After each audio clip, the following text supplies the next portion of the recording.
I read the name of it in a just a novel. I really liked it. I thought that's a really beautiful name. Sat down. About 10 minutes later, wrote Rhiannon. We think that she was in fact queen, and that her memory became the myth. I definitely feel that there's a presence there. Stevie Nicks. It's a name that's household, and it's a song that never gets old, and it's a woman who never weakens despite life's lapses.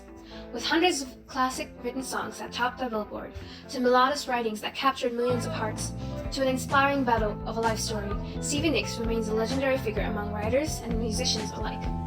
So who is Stevie Nicks? Stevie Lynn Nicks, Stevie Nicks for short, was born 26 May 1948 in Phoenix, Arizona. Fun fact, Nicks recalls, "I could not pronounce the word Stephanie when I was little." Nicks says, "My pronunciation of it came out T-D, which turned into Stevie." After years of struggling with addiction, during which time she continued to tour and put out new albums, Nicks regained her health and energy.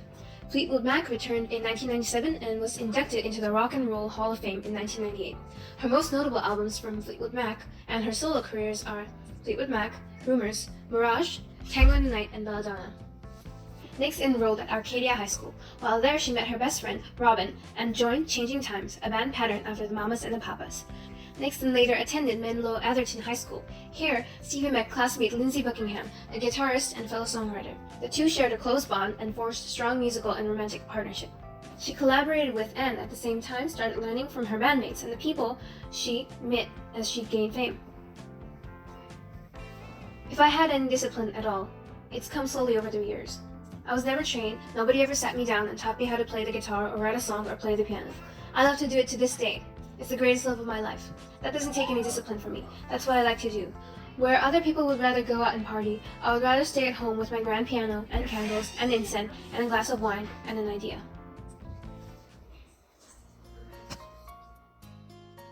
Though most of Stevie Nicks' work is critically acclaimed through the musical scene, there were some mixed or poor reviews of either her experimental works or ones made during the time she was suffering through many struggles with addiction to drugs like cocaine and Klonopin. An article from Seattle Pie states, "Street Angel is one of those albums that's okay but pales when compared to the rest of her catalog.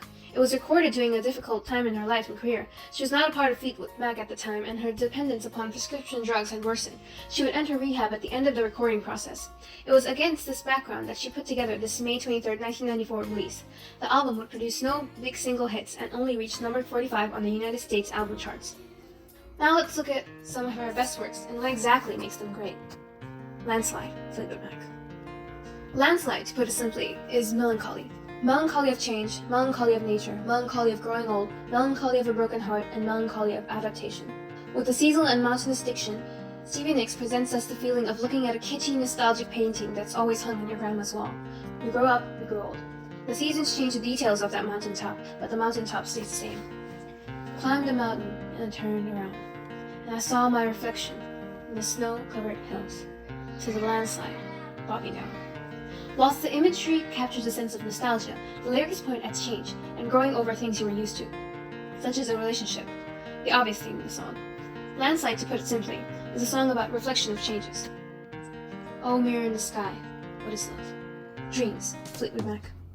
Much like many of their more soulful songs, Dreams wears the thickest coat of melancholy skin in its diction, this time with a spicy tinge of wary resentment.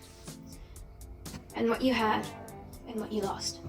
Whereas in Landslide, the messages of general growth and the themes of moving on from a relationship were blurred, the messages in this one is clear. Thunder only happens when it's raining. Players only love you when they're playing. Here, Nicks moves from the average of thunder at joint with the rain into a swift, hard-hitting analogy of an unfaithful significant other. Here, metaphor of the thunder and rain is so simply placed that it may signify numerous things.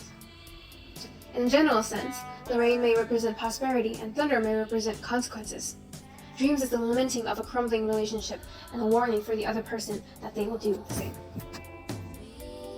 Stevie Nicks' writing is a dance of simple melancholic thoughts and imagery. It captures the reader/listener in profound reflections and epiphanies without bog-downs of addiction of complexity. What a writer wants to do is put stuff out there and make people mull it over in their minds, until suddenly it's something that's way more important than turning on the stereo.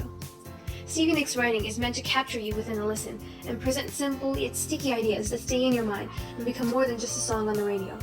I go from writing in my journal to typing out some ideas on the typewriter. I make it into a full-on stanza poem. It's really fun for me because I just put on the music and that I like and that's got a good beat and makes me feel good, and then I type along to the beat. I just read the words and put it into rhyme, and I'll add that paper to the piano and just start writing, and it either happens or it doesn't. Usually if I get it pretty complete on the paper before I get to the piano, then it's usually pretty easy. If I go to the piano without anything, with just an empty piece of paper and a pencil, then it's hard. But I do that sometimes. I just sit down and play a chord, and I'll just write a line like, say, the white-winged dove. Then I'll play a chord or a couple of chords, and I'll start humming something. Her writing just flows. Similar to the way she works, it just comes to you. With this way of working, her writing comes from a deep place of raw emotion that just so happens to be captured at that moment, that flows into simple, meaningful words like they flow with the beat. Not only is Stevie Nicks a legendary figure in rock and songwriting, she is one to women as well. What I personally like about Nicks' style of writing is that she's not afraid to be feminine.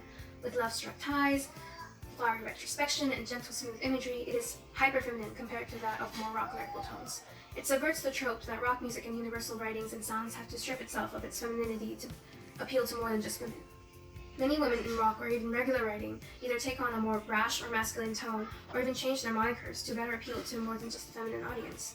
What I see in Stevie Nicks' writing is her, unapologetically, without overthought, raw, unfiltered emotion.